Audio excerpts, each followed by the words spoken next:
உங்களுக்கு அமைதி உரித்தாக அன்பார்ந்தவர்களை மரியனின் ஓராண்டில் வீடியோ ஒளி விவிலை வாசிப்பு திட்டத்தின் 90ஆம் நாளுக்குள் இன்று நம்ம நுழைந்திருக்கிறோம். நம்ம நேற்று நீதி தலைவர்களில் முதல் 3 அதிகாரங்களை பார்த்தோம். அதில் நம்ம 3 நீதி தலைவர்களை பார்த்துட்டோம். ஒத்தனியல், ஏகோது, அதுக்கப்புறம் சம்கார். இன்றைக்கி நம்ம 4வது முக்கியமான ஒரு நீதி தலைவரை பார்க்க போகிறோம்.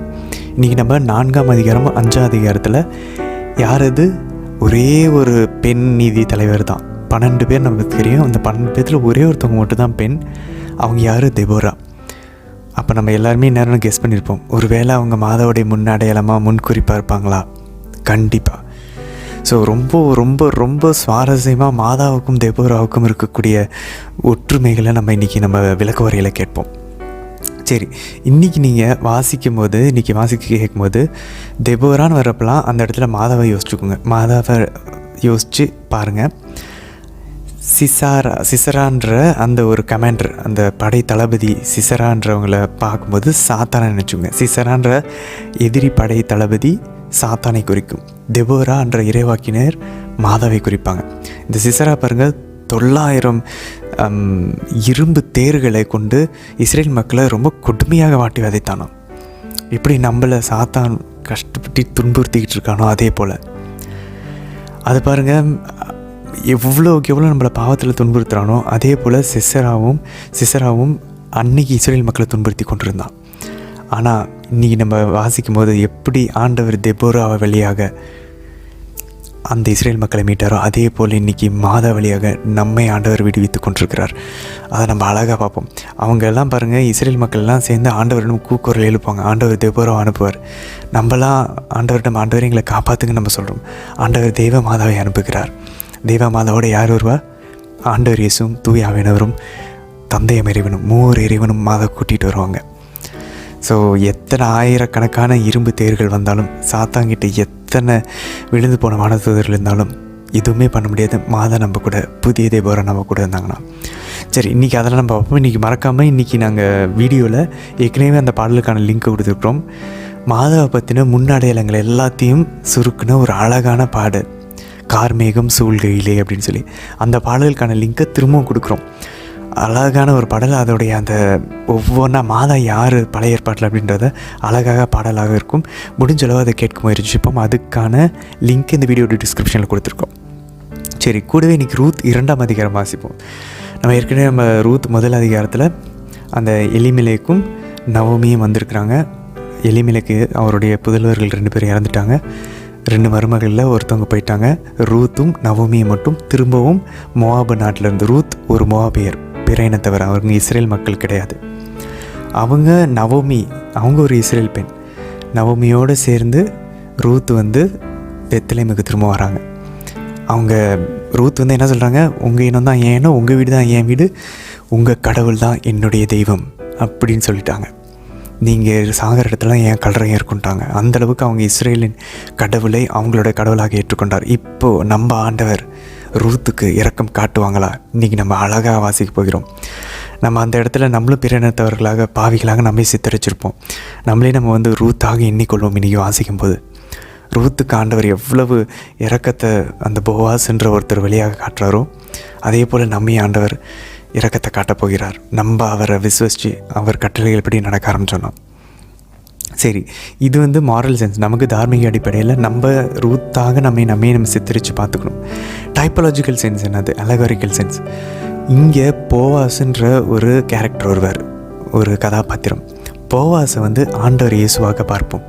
சில நேரங்களில் அவர் தந்தையம் இறைவனை போல இருப்பார். பட் ஆனால் மோஸ்ட்டாக மெஸ்ஸியாவாக ஆண்டவர் இயேசுவாக பார்ப்போம். அந்த ரூத்தை மாதாவாகவும் அதே நேரத்தில் திருச்சபையாகவும் பார்க்க முயற்சிப்போம். அவங்க அந்த போய் இதெல்லாம் எடுப்பாங்க, தானியங்கள்லாம் சேகரிப்பாங்க. ஸோ அந்த நிலத்தை நம்ம உலகமாக பார்த்துப்போம். அறுவடையாளர்களை நம்மளால் நம்ம திருச்சபையால் இருக்கக்கூடிய கத்தோலிக்க திருச்சபையில் இருக்கக்கூடிய நம்ம சித்தரிச்சுக்கொள்ளும். ஸோ போவாஸு ஆண்டவர் இயேசுவை குறிக்கும், ரூத் மாதாவையும் திருச்சபையும் குறிக்கும். அந்த நிலம் உலகத்தை குறிக்கும், ஆன்மாக்களை குறிக்கும். அறுவடையாளர்கள் ரூத்தோடு சேர்ந்து அறுவடை செய்கிறவங்க நம்மளை குறிக்கும். ஸோ இப்படிப்பட்ட கண்ணோட்டத்தில் ரூத்தை வாசிப்போம். அதே போல் அங்கே தெபோராவும் இன்னொரு பெண்ணு வருவாங்க. அவங்கள வந்து மாதாவாக பார்க்கணும், கூட ஒருத்தவரை வந்து ஆண்டவர் இயேசுவாக பார்க்கணும், சிசராவை வந்து சாத்தானாக பார்க்கணும். ஓகேவா? நம்ம அப்படி இன்றைக்கி வாசிக்க முயற்சிப்போம். சரி, இது ஏதோ நம்மளாக இமேஜின் பண்ணுறதா? இல்லை. கத்தோலிக்க திருவையின் மறைக்கல்வி சிசிசி கேட்டிசம் ஆஃப் கேத்தலிக் சர்ச்சில் 489வது பற்றி வாசிச்சோன்னா தெரியும். நம்ம ஏற்கனவே பார்த்த மாதாவினுடைய எல்லா டைப்பாலஜி, மாதாவினுடைய எல்லா முன்னடையாளங்களும் திருச்சபை நம்ம கற்பிக்கிறது, அதெல்லாம் மாதாவினுடைய ஒரு முன்னடையாளம் அப்படின்னு சொல்லி. ஸோ இன்றைக்கி தெபோராவும் ரூத்தும் கூட மாதாவினுடைய ஒரு முன்னடையாளமாக நம்ம இன்றைக்கி பார்ப்போம். சரி, இன்னைக்கு கூடவே திருப்பாடல் 134 நம்ம வாசிப்போம். அழகாக அதில் பாருங்கள், நம்ம இன்றைக்கி அந்த சாங் ஆஃப் அசென்டன் முடிக்க போகிறோம். அதாவது திருப்பயணிகளாக இஸ்ரேல் மக்கள் போகக்கூடிய அந்த திருப்பாடலை இன்றைக்கி நம்ம வாசித்து முடிக்க போகிறோம். 120லேருந்து 134 இந்த திருப்பாடல். இன்றைக்கி நம்ம கடைசி 134வது திருப்பாடலில் நம்ம வாசித்து முடிப்போம். இதில் திரும்பவும் பாருங்கள், ஆண்டவர் சியோனிலிருந்து ஆசீர்வதிப்பார், விண்ணையும் மண்ணையும் உண்டாக்கிய ஆண்டவர் சியோனிலிருந்து உங்களுக்கு ஆசி வழங்குவாராக, மாதாவிலிருந்து நமக்கு ஆசி வழங்குவாராக. அந்த ஒரு வசனம் திரும்பி நமக்கு வரதை நம்ம பார்ப்போம். ஸோ அது மட்டும் இல்லை, இன்றைக்கி பாருங்கள், தூயகத்தை நோக்கி கைகளை உயர்த்தி ஆண்டவரை போற்றுங்கள். திருவுரை இடத்துல இருக்கக்கூடிய தூயகம் இருக்குது பாருங்கள், இந்த ஹோலி ஆஃப் ஹோலிஸ். தூயகத்தை நோக்கி கைகளை உயர்த்தி ஆண்டவரை போற்றுங்கள் அப்படின்ட்டுருக்கு. இதை தான் புதிய ஏற்பாட்டிலையும் 1 தீமோத்தேயு 2ஆம் அதிகாரம் 8ஆம் வசனத்திலும் எல்லா இடங்களிலும் கைகளை உயர்த்தி ஆண்டவரை புகழ்ந்து பாட சொல்லி, பப்ளிக்காக இருந்தாலும் சரி, ப்ரைவேட்டாக இருந்தாலும் சரி, ஆண்டவருக்கு கைகளை உயர்த்தி ஆண்டவரை புகழ்ந்து போற்ற சொல்லி இப்படி இந்த பவுலும் நமக்கு புதிய ஏற்பாட்டில் கற்பிக்கிறார். ஸோ அதையெல்லாம் எடுத்து காட்டக்கூடிய திருப்பாடல். இன்றைக்கி ரொம்ப ரிச்சாக இருக்க போது, நிறைய விஷயங்கள் இருக்குது. இன்றைக்கி மாதா அவ்வளோ அழகாக தெரிய போகிறார்கள், ரூத்திலும் சரி, அதே நேரத்தில் நீதி தலைவர்களையும் சரி. ரொம்ப ஆர்வத்தோடு நம்ம வாசிக்க முயற்சிப்போம். சரி, இன்றைக்கான கேள்விகள் வந்து ஒரு 4 கேள்விகள் உண்டு. முதல் கேள்வி என்ன அப்படின்னாக்க, மாதாவை வந்து தெபோராவை பார்க்க போகிறோம். அதுக்கப்புறம் இன்னொரு பெண் கேரக்டர் வருவாங்க, ஒரு கதாபாத்திரம். அவங்க பேர் என்ன? அதே போல் இன்றைக்கி நீதி தலைவர்களில் ஆண்டவர் இயேசுவோடைய ஒரு கேரக்டர் வருவாங்க, ஒரு கதாபாத்திரம். இந்த 2 கேரக்டருடைய பேர் என்ன, கதாபாத்திரத்தின் பேர் என்ன அப்படின்றத ஞாபகம் வச்சுக்க முயற்சிப்போம். ஸோ மாதா தெபோரா, இன்னொரு மாதாவின் முன்குறிப்பு வரும் இதே நீதி தலைவர்கள் 4ஆம் அதிகாரத்தில். திரும்பவும் ஆண்டவரையும் குறிக்கக்கூடிய ஒரு கதாபாத்திரம் வரும். அது யார் அப்படின்னு சொல்லி பார்ப்போம். ஆண்டவர் இயேசு குறிக்கிறது. 2வது, இன்றைக்கி ரூத் வந்து போவாஸை வந்து சந்திப்பாங்க. அப்போது இந்த 2 கேரக்டரில் நம்ம திருப்பள்ளியில் சொல்லக்கூடிய ஒரு ஜெபம் வரும். அந்த என்ன ஜெபம் அப்படின்றத கவனித்து கொண்டே வாசிப்போம். 3வது, போவாஸிடம் ரூத் வந்து அவருடைய இரக்கத்தை பெற்றுக்கொள்ள, அவருடைய பரிவை பெற்றுக்கொள்வாங்க. இதே போல் மாதாவும் ஆண்டவரிடம் பரிவு பெற்றுக்கொண்டிருப்பாங்க. அது சம்மந்தப்பட்ட வசனம் ஒன்று நமக்கு புதிய ஏற்பாட்டிலேருந்து ஞாபகம் வருதா? ஞாபகப்படுத்தக்கூடிய ஒரு வசனம் இன்றைக்கி நம்ம ரூத்தில் வாசிப்போம். எந்த வசனம் அப்படின்னு சொல்லி, மாதாவை நினைவு ஊட்டக்கூடியது. மாதா எப்படி ரூத் வந்து போவாஸ் கண்களில் தயவு பெற்றார்களோ, அதே போல் மாதா ஆண்டவருடைய கண்களில் தயவு பெற்றாங்க அப்படின்றத ஞாபகப்படுத்தக்கூடிய ஒரு வசனம் வரும். அது எங்கன்னு சொல்லி எதிர்பார்த்து கொண்டே வாசிப்போம். 4வது கேள்வி, இன்றைக்கி போவாஸு நற்கருணை, போவாஸுக்கும் நற்கருணைக்கும் சம்மந்தம் இருக்கும். அது என்ன அப்படின்றதையும் நம்ம இன்றைக்கி கவனித்து கொண்டே வாசிக்க முயற்சிப்போம். இன்றைக்கி ரொம்ப இன்ட்ரெஸ்டிங்கான ஒரு பகுதி. சந்தோஷமாக அதை நம்ம வாசிக்க முயற்சிப்போம். சரி, இன்றைய தினத்துக்குள்ளே நம்ம ஜெபத்தோடு இணையலாம். தந்தை, மகன், தூய ஆவியாரின் பெயராலே ஆமேன்.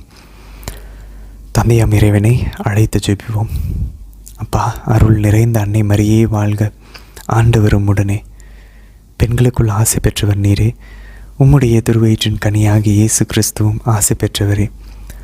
புனித அன்னை மரியே, இறைவனின் தாயே, பாவிகளாக இருக்கிற எங்களுக்காக இப்பொழுதும் எங்கள் இறப்பின் வேலையிலும் வேண்டிக் கொள்ளும் அம்மா. ஆமேன். சுதனாகிய ஆண்டவர் இயேசுவை அழைத்து ஜெபிப்போம். அருள் நிறைந்த அன்னை மரியே வாழ்க, ஆண்டவரும் உடனே, பெண்களுக்குள் ஆசை பெற்றவர் நீரே அம்மா. உம்முடைய திருவயிற்றின் கனியாகி இயேசு கிறிஸ்துவும் ஆசை பெற்றவரே. புனித அன்னை மரியே, இறைவனின் தாயே, பாவிகளாக இருக்கிற எங்களுக்காக இப்பொழுதும் எங்கள் இறப்பின் வேலையிலும் வேண்டிக் கொள்ளும் அம்மா. ஆமேன். தூய ஆவியானவரை அழைத்து ஜெபிப்போம். அருள் நிறைந்த அன்னை மரியே வாழ்க, ஆண்டவரும் உடனே, பெண்களுக்குள் ஆசை பெற்றவர் நீரே அம்மா. உம்முடைய திருவயிற்றின் கனியாகி இயேசு கிறிஸ்துவும் ஆசை பெற்றவரே. புனித அன்னை மரியே, இறைவனின் தாயே, பாவிகளாக இருக்கிற எங்களுக்காக இப்பொழுதும் எங்கள் இறப்பின் வேலையிலும் வேண்டிக் கொள்ளும் அம்மா. ஆமேன். நீதித் தலைவர்கள் நூல் அதிகாரம் 4. ஏகூது இறந்த பின் இஸ்ரேல் மக்கள் ஆண்டவரின் பார்வையில் தீயதெனப்பட்டதை மீண்டும் செய்தனர். ஆட்சோரை ஆண்ட கனானிய மன்னன் யாபீனிடம் ஆண்டவர் அவர்களை ஒப்படைத்தார். அவனுடைய படைத்தலைவன் சீசரா அரோசத் கோயிமில் வாழ்ந்து வந்தான். இஸ்ரேலர் ஆண்டவரை நோக்கி கூக்குரலிட்டனர். ஏனெனில் அவனிடம் 900 இரும்பு தேர்கள் இருந்தன. அவன் 20 ஆண்டுகள் இஸ்ரேலரை கடுமையாக ஒடுக்கினான். அச்சமயத்தில் இஸ்ரேலருக்கு இறைவாக்கினரும் லப்பிதோத்தின் மனைவியுமான தெபோரா நீதி தலைவியாக இருந்தார். அவர் எப்ராயிம் மலைநாட்டில் ராமாவுக்கும் பெத்தேலுக்கும் இடையில் தெபோரா பேரீச்சை என்ற மரத்தின் அடியில் அமர்ந்திருப்பார். தீர்ப்பு பெறுவதற்காக இஸ்ரேலர் அவரிடம் செல்வர். நப்தலியில் இருந்த கெதேசில் வாழ்ந்த அபினோவாமின் மகன் பாராக்கை அவர் ஆளனுப்பி கூப்பிட்டார். அவர் அவரிடம், இஸ்ரேலின் கடவுளாகிய ஆண்டவர் உமக்கு கட்டளையிடுகிறார். நீர் போய் நப்தலி செபுலோன் மக்களை தாபோர் மலையில் ஒன்று கூட்டி அவர்களிலிருந்து 10,000 பேரை சேர்த்துக் கொள்ளும். யாபீனின் படைத்தலைவன் சீசராவையும் அவன் தேர்களையும் படையையும் கீசோன் ஆற்றின் அருகே இழுத்து வந்து உம் கையில் கொடுப்பேன் என்றார். பாராக்கு அவரிடம், நீர் என்னுடன் வந்தால் நான் செல்வேன், நீர் என்னுடன் வராவிடில் நான் செல்ல மாட்டேன் என்றார். அவர் அவரிடம், நான் உம்முடன் உறுதியாக வருவேன், ஆயினும் நீர் செல்லும் வழி உமக்கு பெருமை தராது, ஏனெனில் ஆண்டவர் ஒரு பெண்ணிடம் சீசராவை ஒப்படைப்பார் என்றார். பின்பு தெபோரா எழுந்து பாராக்குடன் கெதேசு நோக்கி சென்றார். பாராக்கு செபுலோனையும் நப்தலியையும் கெதேசில் ஒன்று கூட்டினார். 10,000 பேர் அவர் பின் அணிவகுத்து சென்றனர். தெபோராவும் அவருடன் சென்றார். கேனியரான எபேர் மோசேயின் மாமனார் ஒபாபின் மக்களான கேனியரிடமிருந்து பிரிந்து வாழ்ந்து வந்தார். அவர் கெதேசுக்கு அருகில் சானானிமிலிருந்த கருவாலி மரத்திற்கு அருகில் தம் கூடாரத்தை அமைத்திருந்தார். அபினோவாமின் மகன் பாராக்கு தாபோர் மலை மீது ஏறிவிட்டதை சீசராவுக்கு அறிவித்தனர். சீசரா தன்னிடம் மொத்தம் 900 இரும்பு தேர்களையும் தன்னுடன் இருந்த மக்கள் எல்லாரையும் அரோசத் கோயிமிலிருந்து கீசோன் ஆற்றின் அருகே ஒன்று திரட்டினான். தெபோரா பாராக்கிடம், எழுந்திரும், இந்நாளில் ஆண்டவர் சீசராவை உம்மிடம் ஒப்படைப்பார். ஆண்டவர் உம்முன் செல்லவில்லையா என்றார். பாராக்கு தாபோர் மலையிலிருந்து இறங்கினார். 10,000 பேர் அவரை பின்தொடர்ந்தனர். ஆண்டவர் சீசராவையும் அவனுடைய தேர்கள் அனைத்தையும் படை முழுவதையும் வாழ்முனையில் பாராக்கின் முன்னால் சிதறடித்தார். சீசரா தன் தேரிலிருந்து இறங்கி தப்பி ஓடினான். பாராக்கு தேர்களையும் படையையும் அரோசத் கோயிம் வரை துரத்தினார். சீசராவின் படை முழுவதும் வாழ்முனைக்கு இரையாயிற்று. ஒருவர் கூட தப்பவில்லை. சீசரா கேனியரான எபேரின் மனைவி யாவேலின் கூடாரத்திற்கு ஓடினான். ஏனெனில் ஆட்சோர் மன்னன் யாபீனுக்கும் கேனியரான எபேரின் வீட்டுக்கும் இடையே நல்லிணக்கம் நிலவியிருந்தது. யாவேல் சீசராவை சந்திக்க வெளியே வந்து, இங்கே திரும்பும் என் தலைவரே, என்னிடம் திரும்பும், அஞ்ச வேண்டாம் என்றார். அவன் அவரோடு கூடாரத்திற்கு சென்றான். அவர் அவனை ஒரு போர்வையால் மூடினார். அவன் அவரிடம், எனக்கு சிறிது தண்ணீர் கொடு, நான் தாகமாயிருக்கிறேன் என்றான். பால் வைக்கும் தோற்பையை திறந்து அவர் அவனுக்கு குடிக்க கொடுத்தார். பின் அவனை மூடினார். அவன் அவரிடம், கூடாரத்தின் வாயிலில் நின்று கொள், எவனாவது வந்து இங்கு ஓர் ஆள் இருக்கின்றானா என்று உன்னை கேட்டால் நீ இல்லை என்று சொல் என்றான். அவன் களைப்பால் அயர்ந்து தூங்கிக் கொண்டிருந்தான். அப்பொழுது எபேரின் மனைவி யாவேல் கூடார முளை ஒன்றையும் சுத்தியல் ஒன்றையும் தம் கையில் எடுத்துக்கொண்டு ஓசைப்படாமல் அவனிடம் வந்து அவன் நெற்றி பொட்டில் முளை தரையில் இறங்கும் வரை அடிக்க அவன் மடிந்தான். இதோ பாராக்கு சீசராவை துரத்தி கொண்டு வந்தார். யாவேல் அவரை சந்திக்க வெளியே வந்தார். யாவேல் அவரிடம், வாரும், நீர் தேடும் ஆளை நான் உமக்கு காட்டுகிறேன் என்றார். அவரும் அவருடன் உள்ளே செல்ல, இதோ சீசரா இறந்து கிடந்தான்.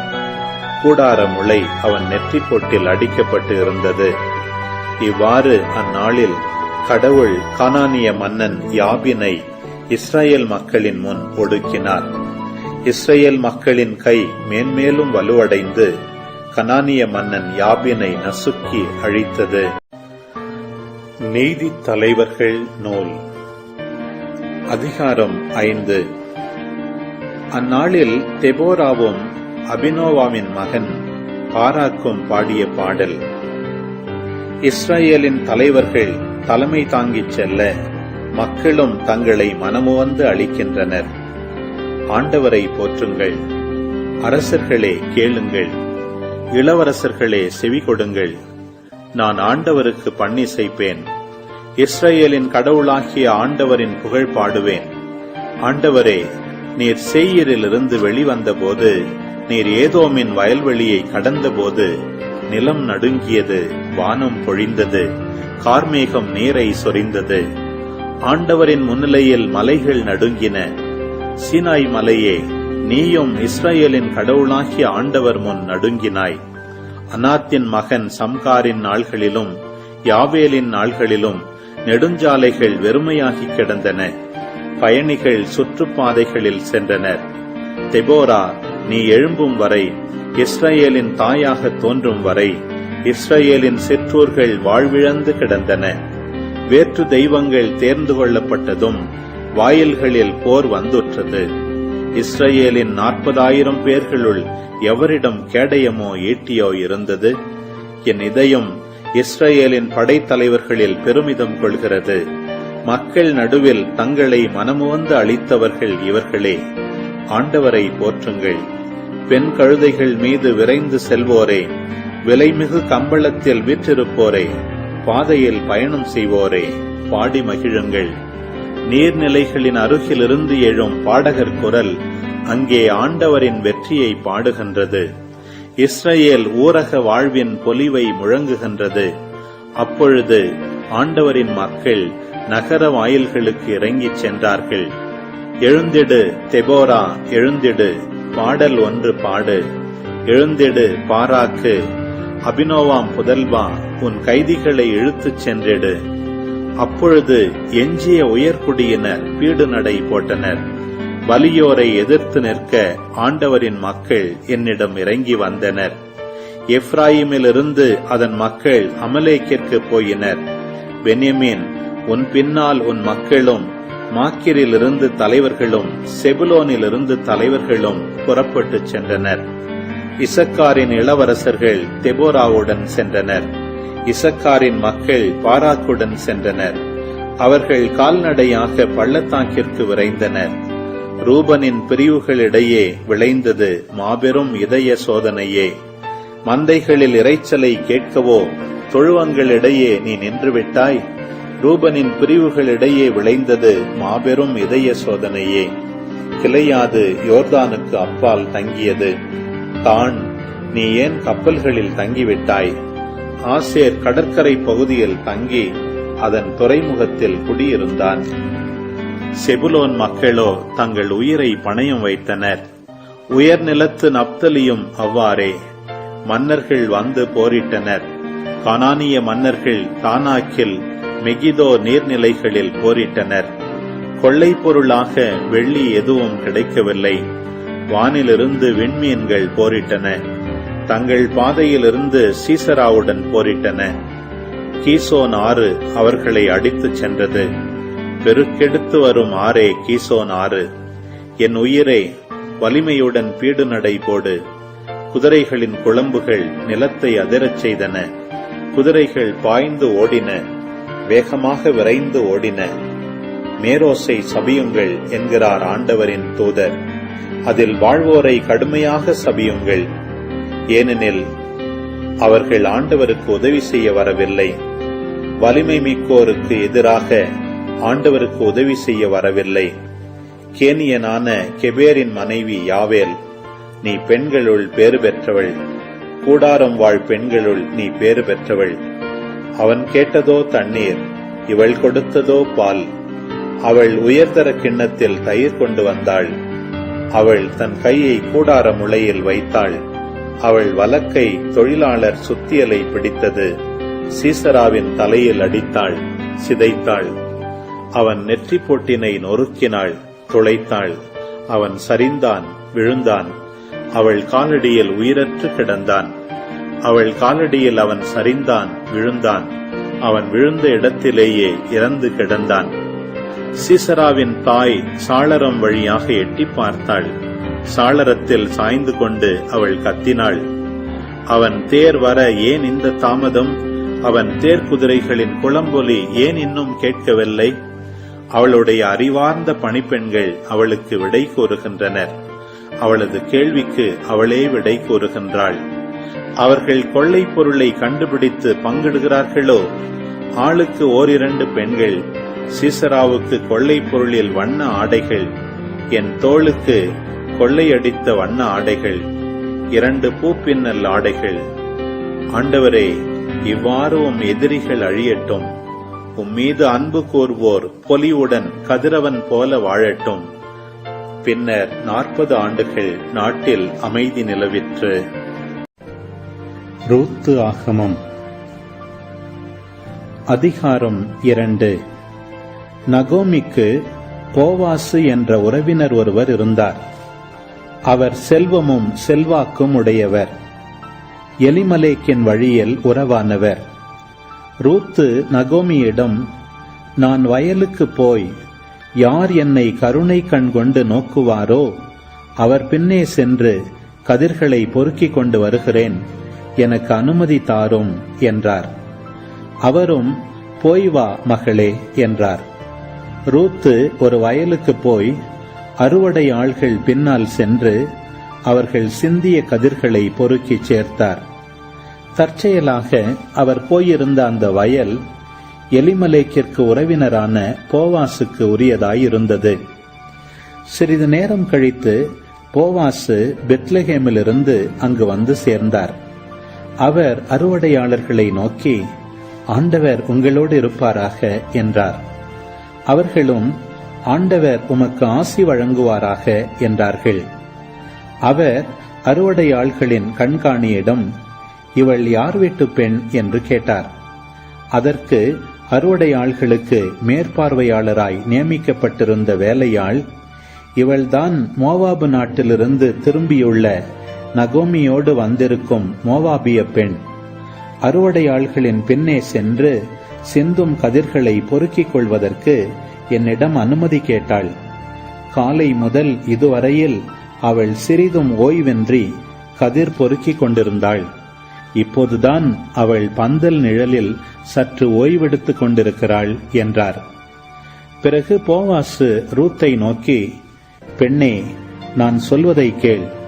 இந்த வயலை தவிர வேறு எந்த வயலுக்கும் போய் நீ கதிர் பொறுக்க வேண்டாம். என் வயலில் வேலை செய்யும் பெண்களுடன் இங்கேயே இரு. அறுவடையாளர்கள் வேலை செய்யும் இடத்தை நன்றாக கவனித்து அங்கே போய் அவர்கள் பின்னால் கதிர் பொறுக்கும் பெண்களோடு நீயும் இரு. எந்த வேலைக்காரனும் உனக்கு தொந்தரவு கொடுக்க கூடாதென நான் கட்டளையிட்டிருக்கிறேன். உனக்கு தாகம் எடுத்தால் அவர்கள் நிரப்பி வைத்துள்ள பாண்டங்களிலிருந்து தண்ணீர் அருந்திக்கொள் என்றார். ரூத்து போவாசின் பாதங்களில் வீழ்ந்து வணங்கி, என்னை ஏன் இவ்வாறு கருணை கண் கொண்டு நோக்குகிறீர்? அயல் நாட்டு பெண்ணாகிய என்னை ஏன் இவ்வளவு பரிவுடன் நடத்துகிறீர் என்று கேட்டார். போவாசு, உன் கணவன் இறந்ததிலிருந்து உன் மாமியாருக்காக நீ செய்துள்ள அனைத்தையும் கேள்விப்பட்டேன். உன் தந்தையையும் தாயையும் சொந்த நாட்டையும் துறந்துவிட்டு முன்பின் தெரியாத ஓர் இனத்தாருடன் வாழ நீ வந்திருப்பது எனக்கு தெரியும். நீ செய்துள்ள அனைத்திற்கும் ஆண்டவர் உனக்கு தகுந்த பலனளிப்பார். இஸ்ரவேலின் கடவுளான ஆண்டவருடைய இறக்கைகளின் அரவணைப்பை நீ தேடி வந்திருக்கிறாய்.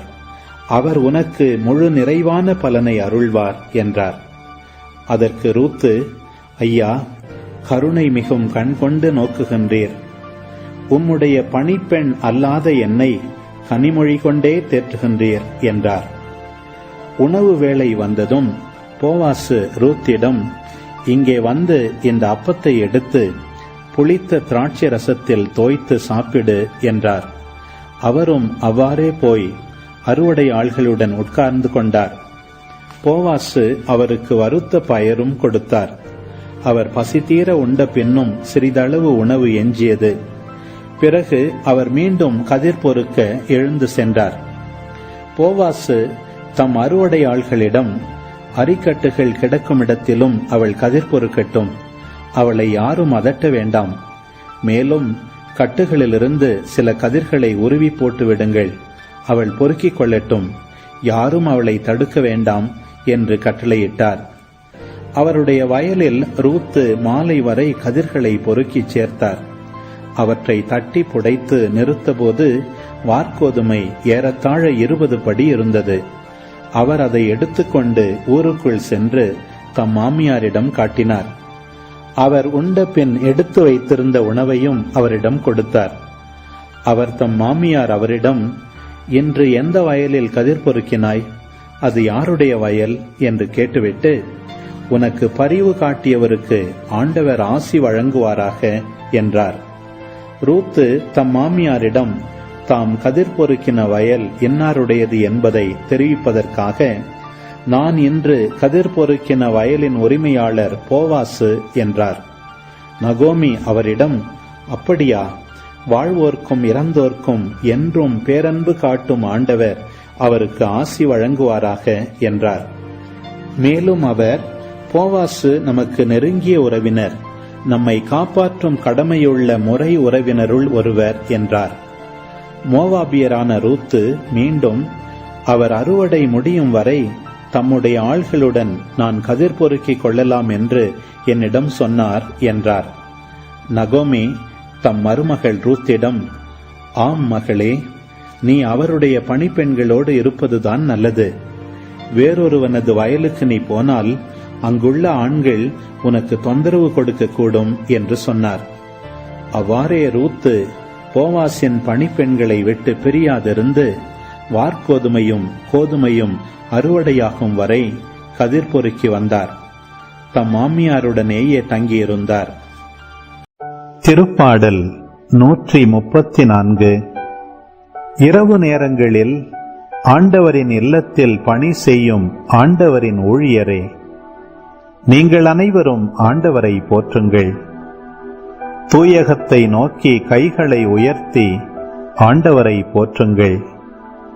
விண்ணையும் மண்ணையும் உண்டாக்கிய ஆண்டவர் சீயோனிலிருந்து உங்களுக்கு ஆசி வழங்குவாராக. ஆமீன். ஆண்டவரே, இந்த நாளுக்கான இந்த இறை வார்த்தைகளுக்காக நன்றி செலுத்துறோமாப்பா. ஆண்டவரே, தெபோரா ரூத்தினுடைய ரூபத்தில் எங்களுக்கு தேவ மாதாவை இன்று புதிய இஸ்ரேலாகி எங்களுக்கு நீங்கள் கொடுத்துருப்பதற்காக நன்றி செலுத்துகிறோமாப்பா. தேவ மாதாவோடு இணைந்து சாத்தானுக்கு எதிரான போரில் நாங்கள் தைரியமாக பங்கெடுக்க எங்களுக்கு தூய ஆவியானவருடைய திடத்தின் ஆவியினால் எங்களை நிரப்புங்கப்பா. அம்மா, உங்களோட போரிடுவதற்கு நாங்கள் தயாராக இருக்கிறோம் அம்மா. சாத்தானின் தலையை நசுக்க எங்களுக்கு அருள் தாரும் அம்மா. சாத்தானுக்கு அஞ்சாமல் ஆண்டவருக்கு அஞ்சக்கூடிய உள்ளத்தை எங்களுக்கு தந்துடணும் அம்மா. இந்த நாள் முழுதும் நாங்கள் பயணிக்கும் போது எதுக்கும் பயப்படாமல் ஆண்டவருக்கு மட்டும் அஞ்சி பரிசுத்தமாய் வாழணும். வேறு எதுக்கும் பயப்பட தேவையில்லை. ஆண்டவர் என்னோடு இருக்கிறார் அப்படின்ற அந்த ஒரு உள்ளத்தை, அந்த ஒரு தைரியத்தை எங்களுக்கு தந்துடணும் அம்மா. தந்தை, மகன், தூய ஆவியாரின் பெயராலே ஆமேன். அன்பார்ந்தவர்களே, இன்றைய தினத்திற்கான 4 கேள்விகளுக்கான பதிலுக்குள்ளே போயிடுவோம். பாருங்கள், நமக்கு நன்றாக தெரியும், தெபோரா மாதாவினோட முன்னாடியெல்லாம் ஏற்கனவே நாங்கள் சொல்லிட்டோம். இப்போ ஆண்டவர் இயேசுவும் மாதாவோட இன்னொரு முன்னாடியெல்லாமே இன்றைக்கி வரும், 2 வரும். யார் அது அப்படின்னு சொல்லி கேட்டோம். சாத்தா சிசரா. சரி, அந்த இன்னொரு பெண்ணுடைய பேர் நீங்கள் கணிச்சிருப்பீங்க, வேறு யாருமே இல்லை, அந்த சிசராவின் தலையை நசுக்குன யாவேல். சரி, அப்போ ஆண்டவர் இயேசுனுடைய முன்னாடியெல்லாம் யார்? பாராக்கு. பாராக்கு தான் போர் புரிவார். நம்ம அது பின்னாடி பார்ப்போம் எக்ஸ்ப்ளனேஷனில். யாவேல் நம்ம நினச்சி கூட பார்க்க முடியாத அளவுக்கு நீங்கள் நேரம் கணிச்சிருப்பீங்கன்னு நினைக்கிறேன். அந்த வசனம் உங்களுக்கு கடவுள் உணர்த்தி கொடுத்துருப்பாருன்னு நினைக்கிறேன். அக்யூரேட்டாக டைரெக்டாக இருக்குது, எந்த ஒரு குழப்பமும் இல்லை. யாவேல் மாதாவினுடைய ரொம்ப ரொம்ப தெபோராவை விட ரொம்ப ஸ்ட்ராங்கான ஒரு எவிடன்ஸ் இருக்குது, ஆதாரம் இருக்குது. யாவேல் மாதாவினுடைய முன்னடையாளம், முன்குறிப்பு அப்படின்னு சொல்லி. சரி, அதை நம்ம விளக்க உரையில் பார்ப்போம். ரெண்டாவது கேள்வி, ரூத் போவாஸை சந்தித்த போது நம்ம ஜெபத்தில் திருப்பலியில் சொல்லக்கூடிய ஒரு ஜெபம் வரும் அப்படின்னு சொல்லி பார்த்தோம். எங்கே? ரூத் 2ஆம் அதிகாரம் 4ஆம் வசனத்தில் போவாஸு பாருங்கள் எவ்வளோ அழகாக இருக்கிறாங்க பாருங்களேன். அறுவடை செய்கிற ஆட்களை நோக்கி ஆண்டவர் உங்களோடு இருப்பாராக என்றார், அவர்களும் ஆண்டவர் உமக்கு ஆசி வழங்குவாராக என்றார்கள். எப்படி பேசிக்கிறாங்க பாருங்களேன்.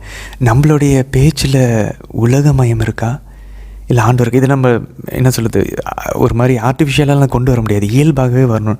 நம்ம பேசினாவே ஆண்டவரால் தான் உள்ளத்தின் நிறைவே வாய் பேசணும் ஆண்டவர் சொல்கிறாரு நற்செய்தியில். நம்ம உள்ளம் எதுலாம் நிறைஞ்சிருக்கோ ஆட்டோமேட்டிக்காக அதனால தான் பேசிக்கிட்டு இருப்போம். நம்ம நியூஸும் காமெடியும் ஸ்போர்ட்ஸும் அரசியலும் இருந்துச்சுன்னா அதுதான் நம்ம வாயில் வரும். அதெல்லாம் இருக்கக்கூடாதுன்னு சொல்லலை, நமக்கு அதை விட ஒரு முக்கியமான ரோல் இருக்குது. நம்ம விவிலியம் வாசிச்சிட்ருக்கோம், நம்ம ஒரு மிகப்பெரிய உயிர் உள்ள கடவுளோட நம்ம கான்டாக்டில் வந்துக்கிட்டு இருக்கோம், தொடர்பில் வந்துகிட்ருக்கோம். நமக்கு வேறு ஒரு மிஷன் இருக்குது, நமக்கு வேறு ஒரு பணி இருக்குது. அரசியலை பேசிட்டு ஒன்றும் மாற்ற போகிறதில்ல, காமெடி பேசி ஸ்ட்ரெஸ் ரிலீஃப் பண்ணிட்டு போயிட்டுருக்கோம், ஸ்போர்ட்ஸ் பார்த்துக்கிட்டு. பட் நமக்கு இருக்கக்கூடிய ஒரு முக்கியமான ஒரு பணி இருக்குது. நான் என் குடும்பத்தில் என் ஃப்ரெண்ட்ஸுக்கிட்ட என்ன வேலை செய்கிற இடத்துல நான் ஆண்டவரை அறிவிக்கிறேன்னா ஆர்டிஃபிஷியலாக இல்லை, மனசுலேருந்து உண்மையாலுமே இயல்பாக. சரி, ஸோ இதை தான் நம்ம ஒவ்வொரு திருப்பலியிலையும் பாருங்கள். போவாஸ் அறுவடையாளர்கிட்ட சொல்கிறாரு. போவாஸ் யாரை குறிக்கக்கூடியவர்? மெஸ்ஸியாவாகிய ஆண்டவர் இயேசுவினுடைய முன்னடையாளம். நம்ம ஏற்கனவே நம்ம அது ஃபஸ்ட்டு ஸ்டார்டிங்கில் முடிவு அந்த துவக்க உரையில் நம்ம பார்த்தோம். ஸோ போவாஸ் அறுவடையாளர்களை பார்த்து ஆண்டவர் உங்களோடு இருப்பாராகன்னு சொல்கிறாங்க. ஆண்டவர் இன் பர்சனா கிறிஸ்டி, ஆண்டவரின் இடத்துல குருவானவர் புதிய இஸ்ரேலின் ஒவ்வொரு ஞானஸ்தானம் பெற்ற நம்ம எல்லாருமே அறுவடையாளர்கள் தான். எல்லா ஆன்மக்களையும் ஆண்டவர்கிட்ட கொண்டு போகக்கூடிய பாரமும் கடமையும் நம்ம மேலே இருக்குது. இப்படி இந்த பவுல் கூறுகிறார், நற்செய்தியை அறிவிக்கவில்லை என்றால் ஐயோ எனக்கு கேடு, ஐயோ எனக்கு கேடு. இதுதான் நமக்கு நடந்துகிட்டு இருக்கும். நம்ம நற்செய்தியை அறிவிக்கலைன்னா, நம்ம பிள்ளைங்களுக்கே அறிவிக்காம விட்டோம்னா நம்ம யோசிச்சு பார்ப்போம். இப்படி இந்த பவுல் மற்றவங்களுக்கு அறிவிக்கலைனாவே கேடுன்னு சொல்கிறாரு. ஸோ நம்ம அறுவடையாளர்களாக இருக்கிறோம். நம்மை பார்த்து ஆண்டவர் இயேசுவின் இடத்திலிருந்து குருவானவர் ஒவ்வொரு திருப்பலிலும் ஆண்டவர் உங்களோடு இருப்பாராக.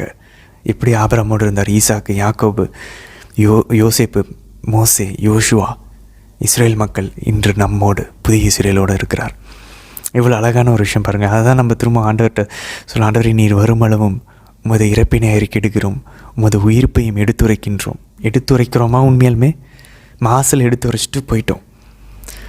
பாருங்கள், ரூத் ஒரு பிறனத்தவர், நம்மளும் எல்லாருமே ஒரு பிறனத்தவர். ஆனால் அந்த இஸ்ரேலோடு அவங்க சேர்க்கப்படுறாங்க அவங்க விசுவாச அறிக்கையினால்.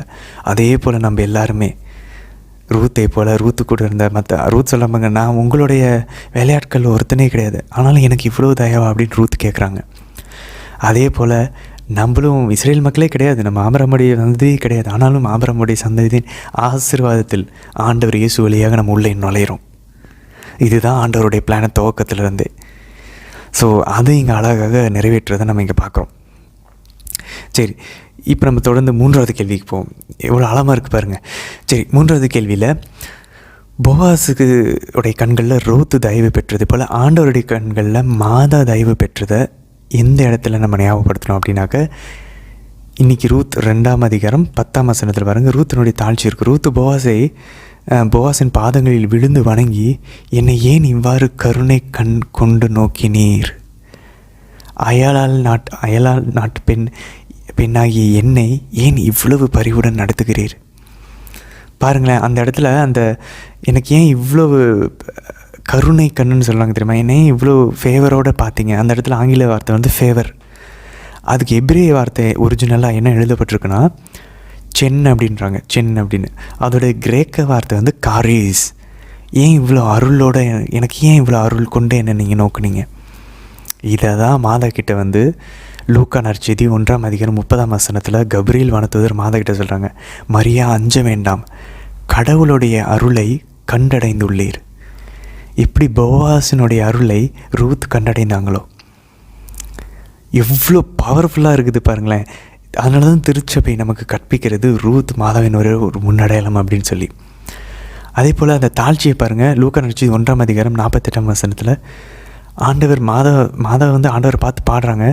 தாழ்நிலை இருந்த தம் அடியவரை தயையுடன் கடைக்கண் நோக்கினார். யார்? கடவுள் கடைக்கண் நோக்கினாங்களா மாதாவை பார்த்து. எப்படி இங்கே போவாஸ் ரூத்தை பார்த்து கடைக்கண் அந்த அருளோடு நோக்கினாரோ, கடவுளை அருளை அவங்க ரூத்து கண்டடைஞ்சாங்களோ, அதே போல் இங்கே மாதாவை கடவுள் தயவுடன் நோக்கினாரோ. அதான் நம்ம இங்கே பார்க்குற பாருங்க. பின்னாடி ரூத்து தான் யார்? தாவீதுடைய கொள்ளுப்பாட்டி.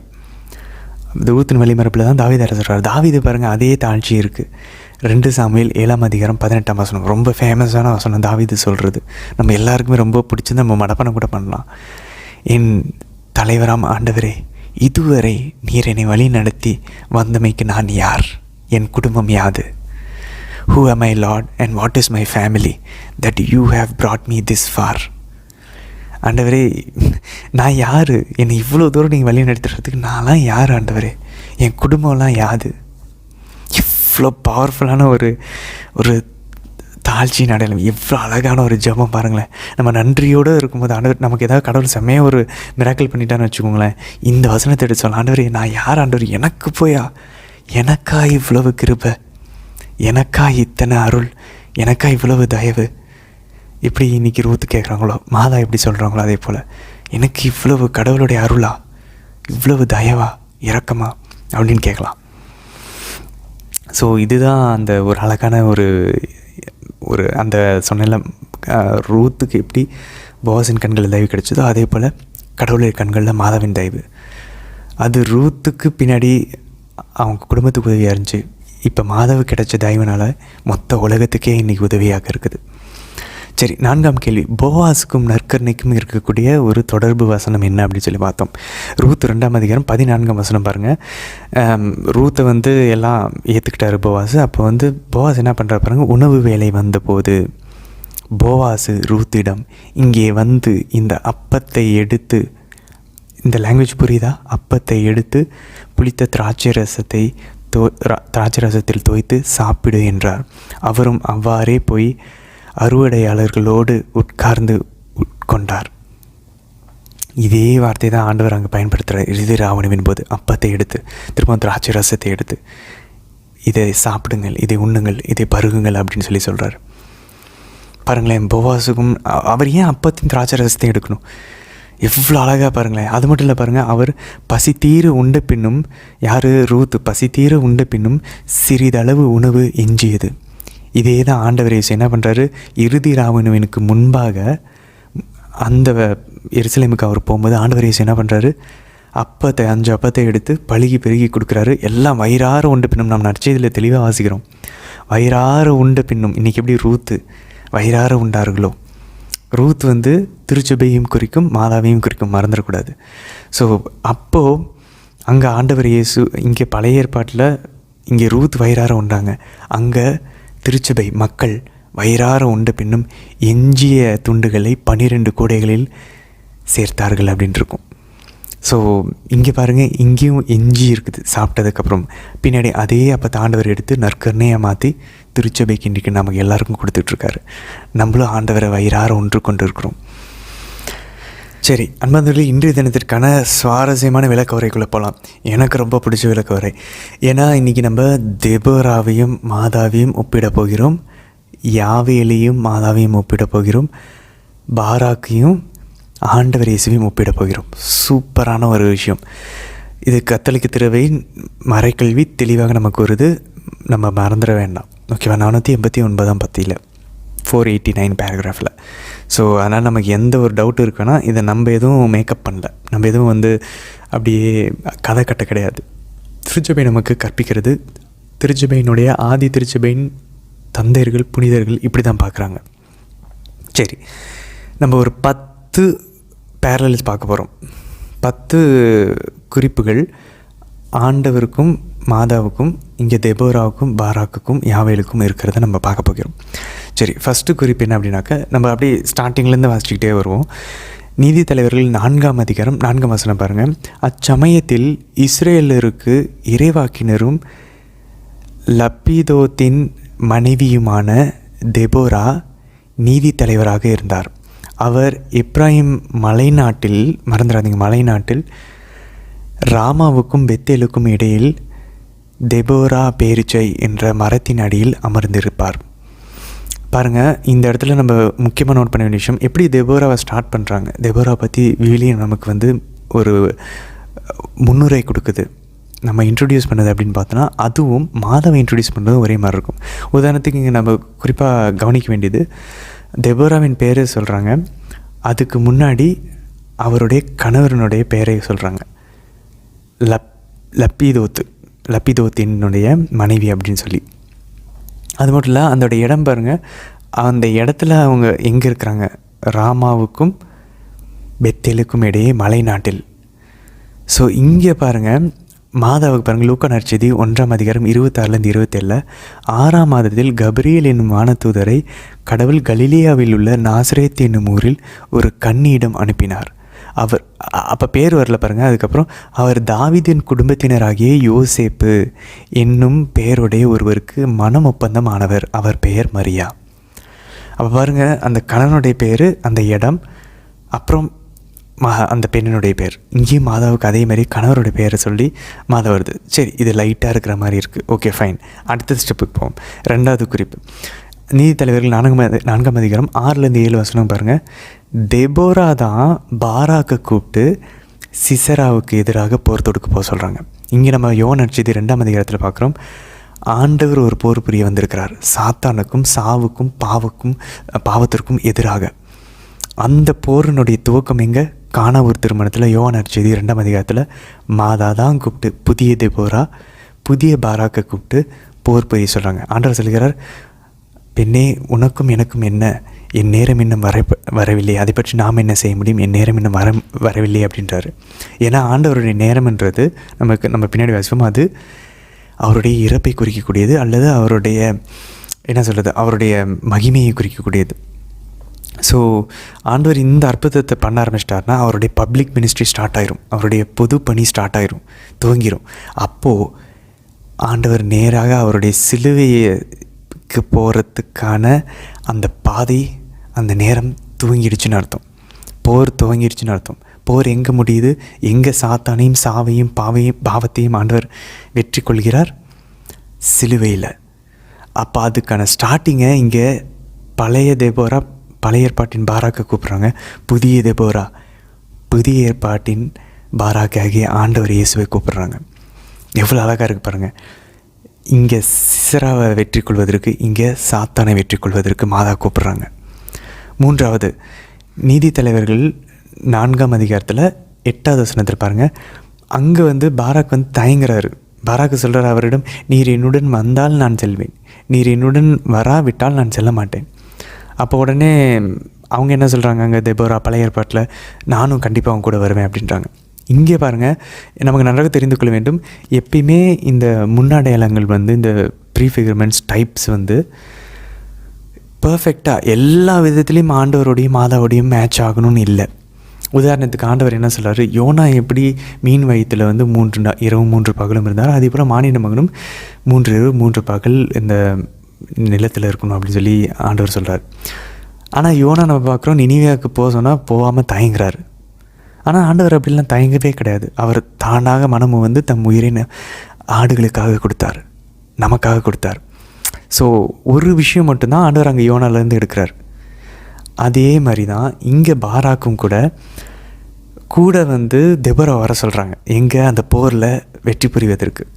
அதே போல் மாதா கூடவே நடக்கிறாங்க. இது வரைக்கும் ஸ்டார்டிங்கில் இருந்தாங்க, துவங்குறதும் அங்கே தான், எண்டிங்கில் அந்த சிலுவை அடி வரைக்கும் எங்கே சாத்தானே ஆண்டவர் வெற்றி கொள்கிறாரோ அது வரைக்கும் மாதாவே கூட நடந்து வராங்க, மாதா கூடவே இருக்கிறாங்க. ஸோ இந்த ஒப்புதலையும் நம்ம பார்க்கலாம். சரி, 4வதுக்கு போவோம். இன்னொரு இன்ட்ரெஸ்டிங்கான ஒரு விஷயம் பாருங்கள். நீதித்தலைவர்கள் 4ஆம் அதிகாரம் 9வது வசனத்தில் பாருங்கள். தெபோரா என்ன சொல்கிறாங்க, நீங்கள் தயங்கினதுனால, இறையில் வல்லுநர்கள் என்ன சொல்கிறாங்கன்னா, பாராக்கு தயங்கினதுனால மகிமையை பாராக்கிட்ட இருந்து எடுத்து வேறு ஒரு பெண்ணுக்கிட்ட கொடுத்தாராம். பட் இங்கே வந்து ஆண்டவர் தயங்கலை. ஆண்டவர் இயேசு வந்து புதிய ஏற்பாட்டில் தயங்க கிடையாது. பட் ஆனாலும் ஆண்டவர் தாமாகவே தன்னுடைய மாட்சியில் மாதாவையும் எல்லா புனிதர்களையும் நம்மையும் திருச்சபையும் பங்காளர்களாக கூப்பிட்றாரு, பங்கெடுக்க சொல்கிறார்.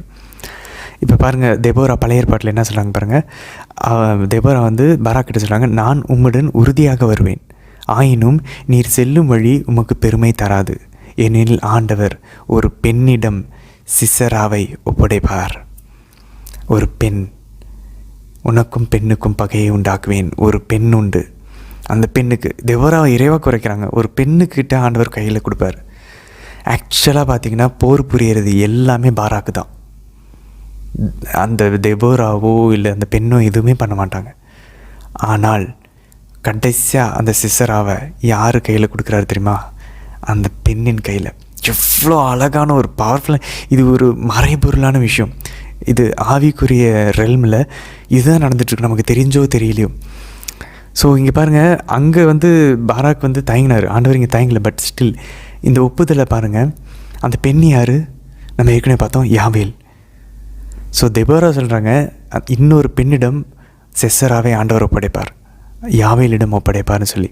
இங்கே பாருங்கள், ஆண்டவர் தான் ஃபுல்லாக போர் புரிகிறாரு. போர் புரிஞ்சு சாத்தானை வெற்றியும் கொண்டுட்டார். நம்ம அதுக்கப்புறம் வச்சுக்கிறோம் ரோமையர், புதிய ஏற்பாட்டில் ரோமையரில் புனித பவுல் கூறுகிறார் 16ஆம் அதிகாரம் 20ஆம் வசனத்தில், அமைதியை அருளும் கடவுள் சாத்தானை உங்கள் காலடிகளில் நசுக்குவாராக. அப்போ பாருங்களேன், ஆண்டவர் ஏற்கனவே நசுக்கிட்டார், ஆனால் அந்த நசுக்குனதில் நம்மை பங்கெடுக்க சொல்கிறார். அதனால் நம்ம வாசிக்கிறோம் திருவெளிப்பாட்டில் சாத்தான் வந்து அரக்கப்பாம்பு 12ஆம் அதிகாரத்தில் திருவெளிப்பாட்டில் அந்த பெண்ணை எதுவும் பண்ண முடியல, அந்த பெண் பெற்றெடுத்த அந்த ஆண் மகனையும் எதுவும் பண்ண முடியல. அது அல்டிமேட்டாக திரும்பி அந்த பெண்ணின் 5 பிள்ளைகள்கிட்ட போகிறதுக்கு வந்துச்சு. அப்போது நம்ம ஆண்டவர் விசுவசிக்கிற நம்ம அந்த அரக்கப்பாம்பை நம் காலடிகளில் நசுக்க வேண்டும். ஆண்டவருடைய சிலுவை அந்த வெற்றியில் நாமும் பங்காளர்களாக ஆக வேண்டும். அப்போ நம்ம அவரோட மாட்சியோடு உயர்ப்போம். ஸோ இதை தான் நம்ம இங்கே பாருங்கள், ஒரு பெண்ணிடம் ஆண்டவர் கொடுக்குறார். ஸோ அது அப்போ பாருங்கள், ஆண்டவர் எல்லாம் ஜெயிச்சுட்டு கொண்டு வந்து எப்படி பாருங்கள், அந்த சிசரா தப்பிச்சு ஓடி வந்து பாராக்கிட்டேருந்து ஓடி வந்து கடைசியாக யார்கிட்ட செத்தான்? யாவேல்கிட்ட. அதே போல் கடைசியாக நசுக்க போகிறது மாதாவோடு சேர்ந்து இந்த மொத்த கத்தோலிக்க திருவையும் சேர்ந்து சாத்தானின் தலையை நசுக்கும். ஆனால் ஏற்கனவே வெற்றி கொண்டது ஆண்டவரால் தான், மறந்துடக்கூடாது. எவ்வளோ அழகான ஒரு தொடர்பு இருக்கு பாருங்கள். ஆண்டவர் தான் நசுங்கினார், ஆனால் அவரோட பாதத்தோடு சேர்ந்து மாதாவுடைய பாதமும் இருக்குது, நம்மளுடைய பாதமும் இருக்குது. ஆண்டவரோடு சேர்ந்து மாதமும் நம்மளும் இணைஞ்சு அந்த சாத்தானை நசுக்கிறோம். அதுதான் தந்தைக்கு பெருமை, அதுதான் தந்தைக்கு மகிமை. அப்போ தான் அந்த ஆதாமேவாளை தோக்கடிச்சாங்க பாருங்கள், அந்த சாத்தான் அவன் தலை நசுக்கப்படும். ஆதாமேவாளினுடைய விழுந்து போன பிள்ளைங்க எல்லாம் சேர்ந்து புதிய ஆதாம் புதிய ஏவாளின் பிள்ளைகளாக இருந்து நசுக்குவாங்க. ஸோ இது வந்து ஒரு 4வது பாயிண்ட்.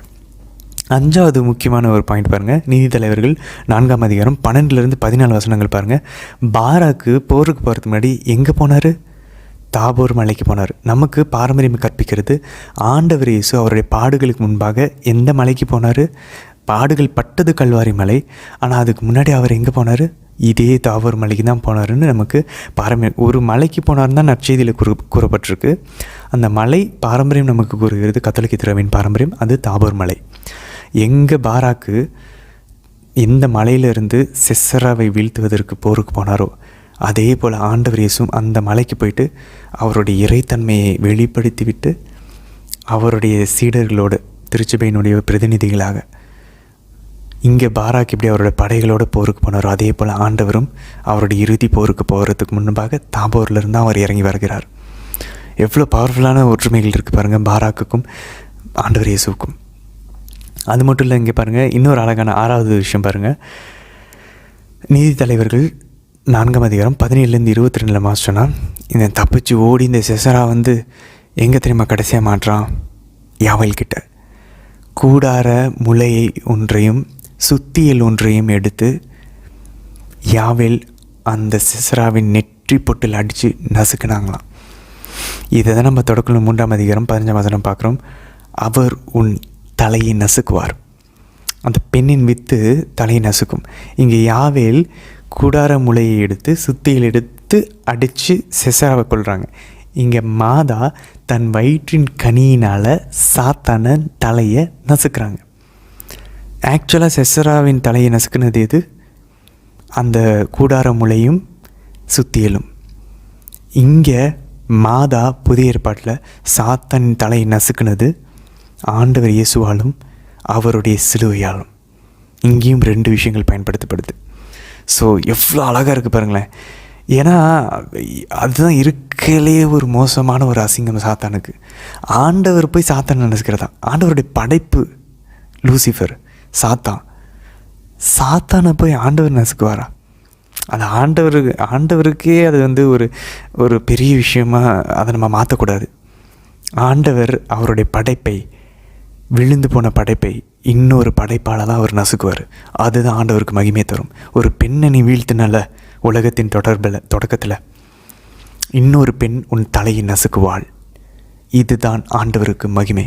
அந்த பெண்ணு வந்து மாதா மட்டும் இல்லை, மாதாவோடு புனித ஜான் போஸ்கோ, புனித இன்னாசியார், புனித சாவேரியார், புனித பேதுரு, புனித பவுல், எல்லா புனிதர்களோட நம்ம எல்லாம் இணைஞ்சு மாதாவோட சேர்ந்து அந்த சாத்தானின் தலையை நசுக்குவோம். மாதாவின் அழகான பாதத்தோடு இணைஞ்சு நம்மளும் நசுக்குவோம். இதுதான் ஆண்டவருக்கு மகிமை தரக்கூடிய விஷயம். ஆண்டவரையும் சாத்தானெல்லாம் இணைய வைக்கக்கூடாது. இன்னொரு அழகான 7வது ஒரு குறிப்பு பாருங்கள். நீதித்தலைவர்கள் 5ஆம் அதிகாரத்தில் யார் அந்த பாடலை பாடுறா? சிசரா செத்ததுக்கப்புறம் பாருங்கள், அங்கே இஸ்ரேல் மக்கள் செங்கடலை கலந்ததுக்கப்புறம் மிரியமும் மோசையும் சேர்ந்து பாடுறாங்க. இங்கே பாருங்கள், இந்த சிசராவை அங்கே எகிப்து பார்வோன் மன்னனை தோக்கடிச்சதுக்கப்புறம் அந்த பாடல். இங்கே சிசராவையும் அவருடைய படைகளையும் தோக்கடிச்சதுக்கப்புறம் இங்கே யார் பாடுறா? தெபோராவும் பாராக்கும் சேர்ந்து பாடுகிறார்கள். புதிய ஏற்பாட்டில் யார் பாடுறா?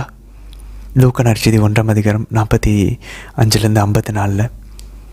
என் ஆன்மா ஆண்டவரை ஏற்றி போற்றி பெருமைப்படுத்துகிறது, என் மீட்பரம் கடவுளை நினைத்து எனது மனம் பேர் வகை கொள்கிறது அப்படின்னு சொல்லி யார் பாடுறா? மாதா பாடுறாங்க. மாதா மட்டுமா பாடுறாங்க?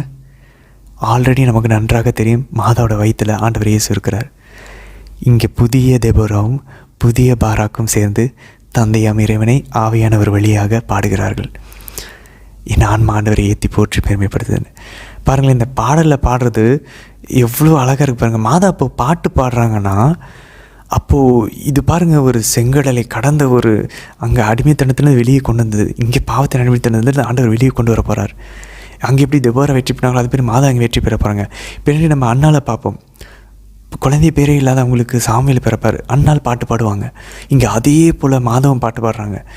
தாழ்நிலையில் இருந்த மாதாவை இந்த இஸ்ரேலுக்கு குழந்தையே இல்லாமல் இருந்துச்சு. இஸ்ரேல் தேசத்தையும் இஸ்ரேல் மக்களையும் நம்ம ஒன்றாக சேர்த்து நம்ம பார்க்கணும். அந்த மெஸ்ஸியா இல்லாமல் தவிச்சிட்டு இருந்தாங்க. இன்றைக்கி மெஸ்ஸியா பிறந்திருக்கிறார், மெஸ்ஸியா உருவாயிட்டார், இந்த உலகத்துக்குள்ளே வந்துட்டார், மாதாவோட உதிரத்தில் இருக்கிறாங்க, திரு உதிரத்தில். அப்போ மாதா பாடுறாங்க, இன்னி இந்த உலகத்துக்கு மீட்பு வந்துருச்சுடா அப்படின்னு சொல்லி. அப்போ பாருங்களேன் எவ்வளோ அழகாக இருக்குது பாருங்களேன். கடவுள் வந்து நேரடியாகவும் அந்த கொள்ளை நோய்களை அமைச்சு செங்கடெல்லாம் பிளந்தும் பண்ணுவார். ஆண்டவர் எளிமையான தாழ்நிலையில் ஒன்றுமே இல்லாத பலவீனமான ஒரு சாதாரண கலிலியாவின் பகுதியில் இருக்கிற ஒரு ஒரு ஒரு சின்ன வீட்டில் இருக்கக்கூடிய ஒரு ஏழை பெண் பரிசுத்த தேவ ராக்கினியை வைத்து சாத்தான ஆண்டவர் அழிப்பார். இப்படி யாவையில் வச்சு சிசராவை அழித்தாரோ அதே போல் சிம்பிளான ஆளுங்களை வச்சு ஆண்டவர் அழிப்பார்.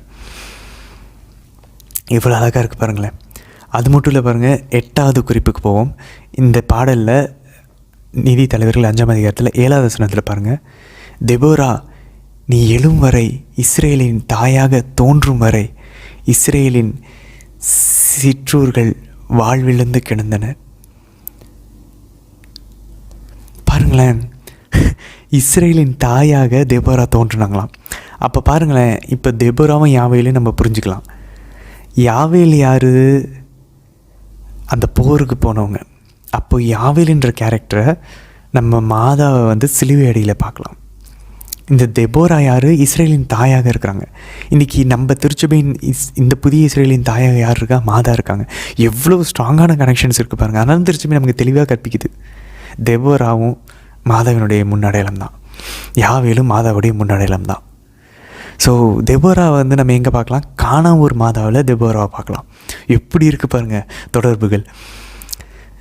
ஸோ இது வந்து 8வது குறிப்பு. இஸ்ரேலின் தாயாக தெபோரா இருந்தாங்க. இங்கே புதிய இஸ்ரேலின் தாயாக, அது ஆண்டவரையும் குறிக்கும், ஆண்டவர் இயேசுவையும் குறிக்கும், நம்மையும் குறிக்கும். ஏன்னா ஆண்டவர் இயேசு தான் தலைமகன் சொல்கிறாரு. தந்தை மாதாவுடைய தலைமகனும் ஆண்டவர் இயேசு தான். எஞ்சிய பிள்ளைகள் நம்ம எல்லாருமே, தந்தையின் எஞ்சிய பிள்ளைகள் நம்ம எல்லாருமே. நம்ம எல்லாம் கிறிஸ்துவுக்குள் தந்தையாம் இறைவன் ஒப்புரவாக்கி அவருடைய மகனாக மகளாக மாற்றுகிறார். ஸோ இந்த தாய்மை வந்து 8வது குறிப்பு. 9வது குறிப்பு பாருங்கள். அதே நீதித்தலைவர்கள் 5ஆம் அதிகாரத்தில் 12ஆம் வசனம் பாருங்கள். எழுந்திடு தெபோரா, எழுந்திடு, பாடல் ஒன்று பாடு, எழுந்திடு பாராக்கு, அபினோவாம் புதல்வா, உன் கைதிகளை இழுத்து சென்றிடு. இதே தான் நம்ம வந்து திருப்பாடல் நம்ம வாசித்தோம் 2 நாள் முன்னாடி. 132வது திருப்பாடல் 8ஆம் வசனத்தில், எழுந்தருளும் ஆண்டவரை நீரும் உம் பேழையும் உம் உறைவிடத்திற்கு. ஸோ பாருங்கள், நம்ம ஆண்டவர் இயேசு இங்கே பாராக்கை வந்து அவரோட அப்பாவின் பேரை சொல்லி சொல்கிறாங்க, அபினோவாம் புதல்வா அப்படின்னு சொல்லி. இங்கே புதிய பாராக்கை அவருடைய தந்தையாம் தாவீதின் புதல்வான்னு சொல்லி நம்ம கூப்பிட்றோம். ஸோ மாதா தான் புதிய உடன்படிக்கையின் பேழை நம்ம பார்த்தோம். அப்போ எழுந்திடுங்க மாதாவே, எழுந்திடுங்க ஆண்டவர் இயேசுவே, தாவீதின் புதல்வா. எவ்வளோ அழகாக இருக்குது பாருங்கள். இது 9வது. 10வது பாருங்கள். யாவேல் வந்து மாதனுடைய முன்னாடின்றதுக்கு நான் சொன்னேன் இல்லையா, நம்ம யோசித்து கூட பார்க்க முடியாத அளவுக்கு ஒரு நேரடியான ஒரு ஆதாரம் உண்டு. அது இதுதான். நீதித்தலைவர்கள் 5ஆம் அதிகாரம் 24ஆம் வசனம். கேனியனான கெபேரின் மனைவி யாவேல், நீ பெண்களுக்குள் பேறு பெற்றவர், கூடாரம் வாழும் பெண்களுள் நீ பேறு பெற்றவர். 2 முறை பாருங்கள், பிளஸட் பிளஸட் பிளஸட். கூடாரமுள் வாழும் பெண்களில் நீ பேறு பெற்றவர். இதே தான் புனித எலிசபெத் அம்மாளும் மாதாவை லூக்கா நற்செய்தியில் 1ஆம் அதிகாரம் 41 43 வசனங்களில் அழகாக பாடுகிறார்கள். பெண்களுக்குள் ஆசை பெற்றவர் நீரே, உம் திருவயிற்றின் கனியுமாகிய இயேசுவும் ஆசை பெற்றவரேன்னு சொல்லி. எப்படி இருக்குது பாருங்களேன். ஏன்னா இந்த யாவேல் தான் செசராவை கூடார முளையினாலும் சுத்தியலினாலும் தலையை நசுக்கினார். இந்த புதிய யாவேலாகிய தேவமாதா சிலுவை அடியில் நின்று கொண்டு சாத்தானின் தலையை, பாவத்தின் தலையை, சாவின் தலையை சிலுவையாலும் ஆண்டவர் இயேசுவாலும், ஆண்டவர் இயேசு பலியை செலுத்துவதன் வழியாகவும் அங்கே நின்று பலியை அவங்க அப்ரூவ் பண்ணுறாங்க, அதை அங்கீகரிக்கிறாங்க. மாதா ஆண்டவர் இயேசுவை சிலுவையோடு சேர்த்து பலி கொடுப்பதன் வழியாக மாதா சாத்தானின் தலையை நசுக்குகிறார்கள். எவ்வளோ பவர்ஃபுல்லாக இருக்குது பாருங்களேன். இதே மாதிரி பைபிளில் இதே இஸ்ரேலின் எதிரியின் தலையை நசுக்கின இன்னொரு பெண்ணுக்கும் இதே வாழ்த்து தான் கூறப்பட்டிருக்கு. எவ்வளோ இதெல்லாம் ஏதோ எதாச்சும் நம்ம கனெக்ஷன்ஸ் இருக்குது அப்படின்னு பார்க்கக்கூடாது. யூதித்து மறந்துடக்கூடாது. யூதித்து 13ஆம் அதிகாரம் 18 20 வசனங்களை வாசிச்சோன்னா தெரியும். அந்த உசியான்றவர் இஸ்ரேல் மக்களோடு சேர்ந்து, மகளே, உலகில் உள்ள எல்லா பெண்களையும் விட நீர் உன்னத கடவுளின் ஆசை பெற்றவர், விண்ணையும் மண்ணையும் படைத்த கடவுளாகிய ஆண்டவர் போற்றி, ஆண்டவரே தம் பகைவர்களின் தலைவனது தலையை வெட்டி வீழ்த்த உன்னை வழி நடத்தினார். அப்போ பாருங்களேன், இங்கேயும் பெண்களுக்குள் ஆசை பெற்றவர், உலகில் உள்ள எல்லா பெண்களிலும் நீ உன்னத கடவுளின் ஆசை பெற்றவர் அப்படின்னு சொல்லி யூதித்து வாழ்த்துறாங்க. ஏன்? யூதித்து ஓலபர்னஸ்ன்ற இஸ்ரேலினுடைய எதிரியின் தலையை நசுக்குனாங்க, வெட்டி தலையை தூக்கிட்டு வந்துட்டாங்க யூதித்து. இங்கே யாவேலு செசரா, இஸ்ரேலின் எதிரி செசராவினுடைய தலையை நசுக்குனாங்க. இங்கே மாதா, இதோவும் ஆண்டவரின் அடிமை, உம் சொற்படி எனக்கு ஆகட்டும் சொல்லி மாதா அந்த வார்த்தையை, அந்த ஃபியட்டை சொல்லும்போது, இந்த யூதித்து, இந்த யாவேல போல மாதா சாத்தானின் தலையை நசுக்கிறாங்க, சிலுவையாலும் ஆண்டவர் இயேசுவாலும், ஆண்டவர் இயேசுவின் வழியாக. இது மட்டும் இல்லை, நமக்கு நன்றாக தெரியும், பெண்களுக்குள் ஆசை பெற்றவர் நீரே, உம் வயிற்றின் கனிமை ஆசை பெற்றது எங்கே வரும்? மோசேவினுடைய சட்டப்படி நம்ம உபாகமத்திலாம் வாசித்தோம். ஸோ அது தெளிவாக ஆண்டவருடைய கட்டளைகளை கடைபிடிக்கிறவங்கள ஆண்டவர் எல்லா மக்களினங்களிலும் நீ ஆசை பெற்றவராக இருப்பா. யார்? இஸ்ரேல். உன் வயிற்றின் கனியெல்லாம் ஆண்டவர் ஆசீர்வதிப்பான்னு சொல்கிறார். அந்த ஆசீர்வாதத்தையும் எடுத்து மாதா கிட்ட புனித எலிசபெத் அம்மாள் வழியாக தூய ஆவியானவர் கொடுக்குறாரு. ஏன்னா நம்ம வாசிக்கிறோம் லூக்கா நற்செய்தி 1ஆம் அதிகாரம் 41ஆம் வசனம். எலிசபெத் அம்மாள் மாதாவினுடைய வாழ்த்தொழியை கேட்டோன்னே தூய ஆவியானவரினால் முற்றிலுமாய் ஆட்கொள்ளப்பட்டாங்கன்னு இருக்கு. அப்போ எலிசபெத் அம்மாள் உரத்த குரலில் பெண்களுக்குள் ஆசை பெற்றோன்னு சொன்னாங்க. ஸோ இங்கே 2 பேர் மாதாவை ஆசீர்வதிக்கிறாங்க. எலிசபெத் அம்மாள் கூட தூய ஆவியானவர் கூட திருமுழுக்கு யோவானும் உள்ளே இருக்கிறாங்க எலிசபெத் அம்மாளோட வயிற்றில். ஸோ இந்த திருமுழுக்கு யோவான் வந்து அந்த பழைய ஏற்பாட்டின் இஸ்ரேலினுடைய அந்த ஒரு பிரதிநிதியாக நம்ம பார்ப்போம். அப்போ பாருங்கள், இங்கே யூதித்தை ஆசீர்வதிச்சார் உசியாவும் அவர் கூட இருந்த பழைய ஏற்பாட்டின் இஸ்ரேல் மக்களும் சேர்ந்து யூதித்தை ஆசீர்வதிக்கிறாங்க. இங்கே யார் ஆசீர்வதிக்கிறா? 2 பேர் தெபோராவும் பாராக்கும் சேர்ந்து யாவேல ஆசீர்வதிக்கிறாங்க. ஆண்டவர் உங்களை ஆசீர்வதிப்பாராங்க அப்படின்னு சொல்லி. எவ்வளோ அழகாக இருக்குது பாருங்களேன். எவ்வளோ இதுக்கு மேலே கனெக்ஷன்ஸ் நமக்கு வேண்டுமா? இந்த 10 ஆதாரங்கள் நமக்கு உண்டு. 10 அழகான குறிப்புகள் மாதாவுக்கும் ஆண்டவர் இயேசுவுக்கும், இங்கே பழைய ஏற்பாட்டில் இருக்கக்கூடிய தெபோரா யாவேலுக்கும் பாராக்குக்கும். எவ்வளோ அழகாக இருக்குது பாருங்களேன். எல்லாமே இந்த மொத்த பைபிளும் ஆண்டவருக்காகவும் மாதாவுக்காகவும் தயார் செஞ்சு எல்லாமே நகர்ந்து கொண்டிருக்கிறத நம்ம பார்த்துட்ருக்கோம். அது வெறும் மாதாவுக்கும் ஆண்டவர் இயேசுக்காகவும் இல்லை, அவங்க 2 பேரின் வழியாக ஆண்டவர் இயேசுவில் நம்மை ஒப்புரவாக்கி நம்ம எல்லாருக்கும் ஞானஸ்நானம் பெற்று நம்ம எல்லாருக்கும் இந்த ஆசீர்வாதங்கள் வந்து சேரணும். சரி, தொடர்ந்து ரூத்துக்குள்ளே போவோம். ரூத் எப்படி மாதாவாகவும் திருச்சபையாகவும் இருக்கிறது அப்படின்னு சொல்லி நம்ம பார்ப்போம். எப்படி போவாஸ் வந்து ஆண்டவர் இயேசுவை வந்து முன்னடையாளமாக விளங்குறார் அப்படின்னு பார்ப்போம். முதல்ல அதுக்கு முன்னாடி ஒரு சின்ன விஷயம் பாருங்கள். இன்றைக்கி ரூத் 2ஆம் அதிகாரம் 3ஆவது வசனத்தில் ரூத்து வந்து மாமியார்கிட்ட பெர்மிஷன் வாங்கிட்டு அவங்க போகிறாங்க. ஏதோ ஒரு வயலுக்கு போய் நம்ம போகணுன்னு சொல்லி அவங்கள கடவுள் ஒரு இடத்துல வழிநடத்தி கூப்பிட்டு போய் அவங்க ஒரு வயலில் அறுவடை செய்கிறாங்க. அது எதார்ச்சியாக பாருங்கள், அங்கே ஒரு வார்த்தை பயன்படுத்துகிறது, தற்செயலாக. ரூத்தை பொறுத்த வரைக்கும் அது தற்செயல், ஆனால் அது கடவுளுக்கு அது கடவுளின் செயல். ஏன்னா ரூத்துக்கு தெரியாமல் போனாங்க. ஆனால் கடவுள் பாருங்கள், கடவுளை நம்புகிறவர்களுக்கு. ஏன்னா ரூத் என்ன சொன்னாங்க? உங்கள் தெய்வமே என் தெய்வம் சொல்லிட்டீங்கள, இனி ஆண்டவர் உள்ளே நுழைஞ்சிருவார். ஆண்டவர் எவ்வளோ அழகாக வழி நடத்தி அவங்க வந்து சேர்ந்த இடத்துக்கு பக்கத்தில் இருக்கக்கூடிய அந்த வயல் தற்செயலாக ரூத்துக்கு அது போவாசின் நிலம். ஆனால் அது கடவுள் பிளான் பண்ணி அவங்கள கொண்டு வந்து தங்க வச்சார். அது கடவுளுடைய பராமரிப்பின் செயல், ப்ராவிடன்ஸ். எதுவுமே கோயின்சிடென்ஸ் கிடையாது. கடவுளை நம்புகிறவங்களுக்கு, கடவுள் நம்புகிற நமக்கு எதுக்குமே கோயின்சிடென்ஸ் கிடையாது. கடவுள் நம்பாதவங்களுக்கு ஒன்றுமே தெரியாது. ஆனால் நம்ம கடவுள் நம்பிட்டு இருக்கோம்னா நம்ம ஒவ்வொரு நாளும் எதுவுமே நமக்கு நடக்கிறது தற்செயல் கிடையாது. It's not coincidence, it is providence. கடவுளுடைய பராமரிப்பின் செயல், தற்செயல் இல்லை, கடவுளின் செயல். ஸோ பாருங்கள், அவங்க போனது போவாசினுடைய நிலம், அதனால தான் அந்த தயவு கிடைச்சது. அந்த மாதிரி கடவுள் நம்மளை கரெக்டான இடத்துல நம்ம நிறைய பார்ப்போம். ரொம்ப சந்தர்ப்ப சூழ்நிலை அவ்வளோ சூப்பராக கடவுள் அமைச்சு தருவார், நமக்காகவே அமைச்சிருப்பார். எவ்வளவு தயவு பாருங்களேன் ஆண்டவருக்கு. போவாசு தயவு காட்டினார்னு பார்த்தோம். இல்லை, முதல்ல கடவுளை போவாசுக்கிட்ட ரூத்து கொண்டு சேர்த்ததே ஒரு தயவு. வேறு யார்ட்டையாவது போயிருந்தாருன்னா, ரூத் போயிருந்தாங்கன்னா இது எதுவுமே நடந்திருக்காதுல்ல, அந்த தயவு கிடச்சிருக்காதுல்ல. அப்போ தயவை முதல்ல காட்டணும்னு முடிவு பண்ணது இஸ்ரேலின் கடவுள். ரூத்துக்கு காட்டினாங்க, நீ எல்லாத்தையும் விட்டுட்டு வந்தல, இந்தா பாருங்கள். நம்ம அதான் பார்க்குறோம். போவாஸ் வந்து சொல்கிறார், இன்றைக்கி 22ஆம் அதிகாரம் 11-12 வசனங்கள் பாருங்கள். போவாஸ் சொல்கிறார், நீ உன் அம்மா, உன் அப்பா, உன் நிலம் எல்லாத்தையும் விட்டு வந்தல, கடவுள் உனக்கு வந்து பலன் தருவார், உனக்கு கைமாறு தருவார். இதே தான் புதிய போவாஸ் ஆகிய ஆண்டவர் இயேசுவும் அறுவடையாளர்களை பார்த்து சொல்கிறார், நம்மை பார்த்து சொல்கிறார். மத்தேயு 19ஆம் அதிகாரம் 29ஆம் வசனத்தில், என் பொருட்டும் நற்செய்தியின் பொருட்டும் ஆண்டவருடைய விண்ணரசின் பொருட்டு தந்தையோ தாயையோ மனைவியோ பிள்ளைங்களோ விட்டுட்டு வந்தீங்கன்னா உங்களுடைய கைமாறு பலன் 100 மடங்காக இருக்கும், நீங்கள் நிலைவாழ்வை பெற்றுக்கொள்வீங்க அப்படின்னார். 100 மடங்கு இருக்குமா, இம்மையிலும் மறுமையிலும். அது இன்னொரு நற்செய்தியில் சொல்லுவார். அது மட்டும் இல்லை பாருங்கள், ரூத் 2ஆம் அதிகாரம் 15-16 வசனங்கள் பாருங்கள். போவாஸோடைய கண்களில் ரூத்துக்கு தயவு கிடச்சிச்சு அப்படின்னா அது என்ன, எவ்வளோ அதுக்கான சலுகைகள் இருக்குது பாருங்கள். அரிக்கட்டுகள் கிடக்கும் இடத்தில் அவள் கதிர் பொறுக்கட்டும். போவாஸ் வந்து அறுவடையாளர்கள் பணியாளர்கள்கிட்ட சொல்கிறார், அவளை யாரும் அதட்ட வேண்டாம், மேலும் கட்டுகளிலிருந்து சில கதிர்களை உருவி போட்டு விடுங்கள், நீங்கள் கொஞ்சம் ஹெல்ப் பண்ணுங்கள் அவங்களுக்கு. அவள் பொறுக்கி கொள்ளட்டும், யாரும் அவளை தடுக்க வேண்டாம். கடவுளுடைய கண்களில் தயவு கிடச்சிச்சின்னா அறுவடை செய்யக்கூடிய நம்மளுடைய இந்த வினியாடு எடுத்துக்கோமே, நம்மளுடைய இந்த திராட்சை தோட்டம், இந்த உலகம், இதில் இருக்கக்கூடிய ஆன்மாக்களை அறுவடை செய்ய தான் நம்ம எல்லாருமே இருக்கிறோம்.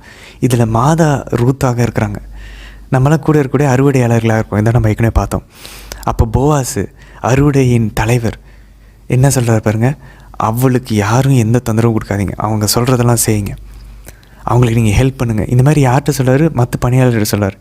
அதனால் மாதா கிட்ட தந்தையாம் இறைவன் அவருடைய வானதூதர்களை அனுப்புவார், அவருடைய புனிதர்களை அனுப்புவார், எல்லா சூழ்நிலைகளையும் மாற்றி அனுப்புவார். ஏன்னா போவாஸ் கண்கள் எப்படி ரூத்து தயவு பெற்றாங்களோ அதே போல ஆண்டவருடைய கண்களில் மாதா தயவு பெற்றிருக்கிறாங்க. அதனால தான் மாதா பவர்ஃபுல்லாக இருக்காங்க. ஒருத்தர் கண்களில் ஒருத்தர் தயவு பெற்றுட்டாங்கன்னா அவங்களுக்காக அந்த தயவு யார் காட்டுறாங்களோ என்ன வேணால் பண்ணுவாங்க. ஆனால் மாதா அந்தளவுக்கு ஆண்டவர் இயேசுவுக்கும் தந்தையாம் இறைவனுக்கும் தூய ஆவியானவருக்கும் பிடிக்கும். அந்தளவுக்கு மாதா மேலே ஒரு அன்பு. அதனால் மாதா என்ன கேட்டாலும் மறுக்க மாட்டாங்க. சொல்லப்போனால் மாதாவுக்கு ஹெல்ப் பண்ண சொல்லுவாங்க. மாதா அதை என்ன பண்ணுவாங்க, அறுவடைக்கு பயன்படுத்துவாங்க. திருச்சபையை ஆண்டவருடைய உடலை கட்டி எழுப்பதற்கு, விண்ணரசு இந்த உலகத்தில் ஸ்தாபகம் செய்வதற்கு மாதா உழைச்சிக்கிட்டு இருக்காங்க அயராது. பாருங்க, ரூத் வந்து காலையிலேருந்து அப்போ வரைக்கும் உழைச்சிக்கிட்டே இருந்தாங்களாம், டயர்டே ஆகாமல். அதே போல் தான் இந்த புதிய ரூத் ஆகிய தேவ மாதாவும் ஆன்மாக்களை ஆண்டவர் இயேசுக்காக வென்று எடுக்கணுன்றதுக்காக உழைத்து கொண்டே இருக்கிறாங்க. இந்த உலகத்தில் இருந்தப்பையும் உழைச்சாங்க, விண்ணகத்துக்கு போய் அவங்க உழைச்சிட்டு தான் இருக்காங்க. அதான் ஒரு புனிதர் சொல்லுவார், உலகம் முடிஞ்சு இறுதி தீர்ப்பு வர வரைக்கும் மாதாவுக்கு ரெஸ்ட்டே இல்லையா. எவ்வளோ பவர்ஃபுல்லாக இருக்குது பாருங்கள். இவ்வளோ அழகாக மாதா ஆண்டவருடைய கண்களை தயவு பெற்று இவ்வளோ பண்ணிகிட்ருக்காங்க. அது மட்டும் இல்லை பாருங்கள், ரூத்து நவமியோட வீட்டுக்கு போகிறாங்க. எப்படி இங்கே மாதா வந்து இங்கே ஆண்டவருடைய தயவை பெற்றதுக்கப்புறம் எலிசபெத் அவள் வீட்டுக்கு போகிறாங்களோ அதே மாதிரி அங்கே நவமி வந்து 2 முறை உனக்கு பரிவு காட்டி ஆண்டவர் ஆசி வழங்குவாராக, அவருக்கு ஆசி வழங்குவாராக அப்படின்னு சொல்லி 19 - 20 வசனங்கள் நம்ம வாசிக்கிறோம் ரூத் 2ஆம் அதிகாரத்தில். நவமி வந்து ஆண்டவர் வந்து போவாஸ் ஆசீர்வதிப்பார்னு சொல்லி ஆசீர்வதிக்கிறாங்க. இங்கே மாதா எலிசபெத் அம்மாள் வந்ததுக்கப்புறம் மாதாவையும் அவர் வயிற்றில் இருக்கக்கூடிய ஆண்டவரையும் எலிசபெத் அம்மாள் ஆசீர்வதிக்கிறாங்க. இவ்வளோ தொடர்புகள் பாருங்கள். அதே போல் கடைசி நம்ம வாசிக்கிறோம் 23ஆம் அதிகாரத்தில் ரூத் தம் மாமியாருடனே தங்கியிருந்தார். அதே போல் தேவ மாதம் எலிசபெத் அம்மாளோட 3 மாதம் தங்கியிருந்து அதுக்கப்புறம் பின்னாடி அவங்க வீட்டுக்கு வந்தாங்க. நிறைய விஷயங்கள் இன்றைக்கி நம்ம பார்த்துருக்கோம் அன்பார்ந்தவர்களே. நீதி தலைவர்களில் தெபோரா யாவேல் மாதாவை குறிப்பாங்க, சிசரா சாத்தானை குறிப்பான், பாராக்கு ஆண்டவர் இயேசுவை குறிப்பாங்க. ரூத்தில் போவாஸ் ஆண்டவர் இயேசுவை குறிப்பார், ரூத்து மாதாவையும் குறிக்கும், அதே நேரத்தில் அது திருச்சபையும் குறிக்கும். இது வந்து அலகரிக்கல் சென்ஸ். அதே நேரத்தில் நம்ம தார்மீக அடிப்படையில் நமக்கும் ஆண்டவர் எவ்வளோ நிறைய நல்ல விஷயங்கள் காட்டினார். ரூத்துக்கு காட்டினதை போல் அவர் நம்மளோனா அவர் நமக்கும் காட்டுவார். அதே போல் நம்மளும் தெபோராவோட யாவேலோட சேர்ந்து பாராக்கோடு சேர்ந்து புதிய தெபோரா புதிய பாராக்கு புதிய யாவேலோடு சேர்ந்து நாமும் சாத்தானுக்கு எதிராக போரிட அழைக்கப்பட்டிருக்கோம். ஏற்கனவே ஆண்டவர் ஜெயிச்சிட்டார். நம்ம அவனுக்கு பயப்படக்கூடாது. ஆன்மாவையும் உடலையும் சேர்த்து நரகத்துக்கு தள்ள வல்லவருக்கே நம்ம பயப்படணும். ஆண்டவருக்கு அஞ்சு முடிஞ்சளவு நம்ம சிந்தனையில், கண்களில், வார்த்தைகளில், செயல்களில் பரிசுத்தமாக இருக்கிறதுக்கு டக்குன்னு நம்ம காத்துக்கொண்டே வந்தோம் அப்படின்னா எதுக்குமே பயப்பட தேவையில்லை. நம்ம மனசை திருப்பணும். அவர் கேட்கறலாம், நீ என் உன் முழு இதயத்தோடு என்னிடம் திரும்பி வா. அவர் அதை தான் நம்மக்கிட்ட இருந்து கேட்குறார். அதுக்கு தான் நம்ம முயற்சிப்போம். நம்ம உண்மையிலேயே ப்ரேயரில் இதெல்லாம் கேட்க ஆரம்பிக்கலாம். ஆண்டவரே, நான் முழு இதயத்தோடு உங்களுக்கு வரணும்னு ஆசைப்பட்றேன், ஆனால் என் இதயம் பிளவுபட்டு கிடக்குது ஆண்டவரே, எது கூடயோ இருக்குது அப்பா. அம்மா எனக்கு வந்து மாதாக்கிட்ட கேட்டால் உண்மையுமே ரொம்ப யூஸ்ஃபுல்லாக இருக்கும். ஏன்னா நம்ம அந்த ஒரு ஸ்டெப்பை அடையிறதுக்கு நமக்கு தெரியல, அந்த ஸ்டெப்பை மாதா நமக்கு ஹெல்ப் பண்ணுவாங்க. அதுக்கப்புறம் ஆண்டவர் எடுத்துக்குவார். ஸோ அந்த இடத்துல மாதாவுடைய அந்த தயவு, அவங்களுடைய பரிந்துரை, அவங்க எப்படியாச்சும் அந்த அருளை நம்ம வாங்கி கொடுத்துட்டாங்கன்னா அந்த ஸ்டெப்புக்குள்ளே போயிடலாம். அதை நமக்கு எப்படி அடையணும்னு நமக்கு தெரியாமல் முடிச்சுட்ருக்கோம். அதனால் மாதாக்கிட்ட கேட்கலாமா, நாங்கள் ஆண்டவரை முழு இதயத்தோடு உங்களையும் ஆண்டவரையும் அன்பு செய்ய விரும்புகிறோம்மா, எங்களுக்கு கற்றுத்தாங்கன்னு சொல்லி கேட்போம். தொடர்ந்து பயணிப்போம் ஆழமாக. இன்றைக்கி ரொம்ப சுவாரஸ்யமாக இருந்திருக்கும்னு நம்புகிறேன். தொடர்ந்து நம்ம பயணிக்கலாம். நாளை தினத்தில் நம்ம சந்திக்கலாம். நாளை தினத்திற்கான வீடியோவில். ஆமேன்.